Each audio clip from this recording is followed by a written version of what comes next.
we have lots of questions out there. So let's bring up whichever one's first. Oh, from Danette. Hi there, Danette. Thank you. You automatically stand out for being female in a male-dominated industries. How do you find the right balance of standing out and fitting in so you're the most efficient, so most effective? Why don't you go, Rachel, and then I know Diana should answer that as well.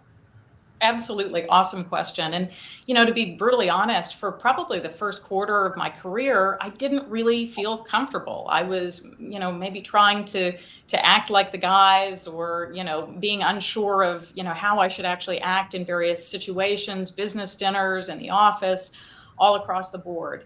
And actually, when I started to be more my authentic self and really channel and show who I naturally am, instead of trying to be somebody else and trying to fit in, is actually when I fit in the greatest. And it's actually where I became a better leader. And that's actually where my career really started to take off, because I was channeling what was unique about me. And I think that's the really important thing. We all, we talk about diversity, and diversity has so many different angles and aspects to it.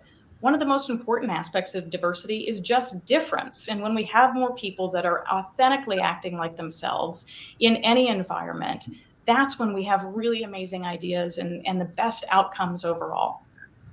Yeah, Rachel, that was just absolutely brilliant. All right, Diana, what are your thoughts on that? Well, I agree with her that being authentic is really the key. For me, I mean, there's just never another woman around. There's so few petroleum engineers who are women to start with, and then to be in the drilling and completions end that I am, there's almost none. So, I think humor for me has been a tool I've often used, whether on the rig or, in the office, just to make people feel more relaxed. I guess I learned along the way that as the person who's different, that I felt like that burden was on me to actually reach out to other people more and to make them feel comfortable. And I actually learned that on the rig. I went to a different rig, almost every hitch. One hitch you're in North Dakota, and maybe the next one you're in South Texas. So, I learned if I stayed off to myself, that, people would make up these stories in their head about what you were. And so, I tended to, kind of approach them more. And, I definitely use humor. I had a few jokes that would turn the guys on the rigs, their faces red. So you got to use humor as a tool. Well, I love having your humor, Diana. Everybody knows in your cohort and in our sisterhood that if Diana's around, it's going to be some really good fun. So we appreciate having that. So, Diana, you just moved back to Virginia, right? So what's that all about? Is that your home? Is that where you're moving to?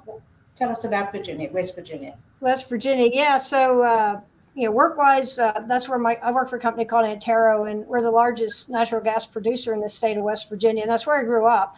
And it's really been cool to come full circle. I've been into Asia and all over the Western U.S. and a little bit in the U.K. work-wise, and to come back to my home state and to really have, so much impact in how our operations are conducted, environmentally impacts, to the community, any of that kind of stuff. It's been great. And, it's a double-edged sword. And I knew that when I went back there, because, people they have my cell phone number. They will text me if they see something they don't like. I get tagged on Facebook, things like that. But I appreciate it. And, I treat most places, like home, because I know there's somebody's home. But, West Virginia is definitely my home. And I feel very, very obligated to make sure, we do things in the most beneficial ways possible for the people who live there.